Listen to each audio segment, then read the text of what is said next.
kind of big jobs out there, you know you've been down to the last 4, 3, 2, do you know, because you were finding out people, and when you don't get them, so to speak, that, you know, that can be a bit of a killer. Small story, I remember I hadn't worked for about 6 months, I'm sure it was the 90s, and it was one of these Stingray adverts, so you find out Glasgow Health adverts. I'm sure it was the advert where, I don't know if you remember, it was the guy, he's in front of the mirror, and he's obviously had a child, so when he's sitting in front of the mirror brushing his teeth, behind him there's this photo of this kind of wee boy sitting eating his dinner, that same wee boy's on the floor, that.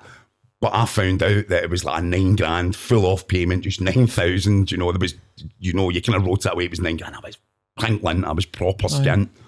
So I remember getting in for my last audition for it, and these kind of things are like, adverts I always find is like you got models, you got all sorts in there, but this was obviously one of them looking for somebody that was as Glaswegian as hell, looking to be like, oh, he'd be perfect.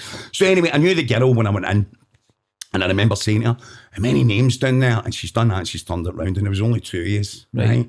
So I'm like, I've got that fucking $9,000 spent. I'm just like, please. And it turns out the other guy gets it, do you know what I mean? So you get the phone call, and I remember being skint for the next 6 kind of weeks after that, and then that advert would come on, and I'm so anytime I would see that advert, I'd be like, $9,000, fucking $9,000. Do you know what I mean? So there's plenty of things like that. Do you know what I mean? That's happened.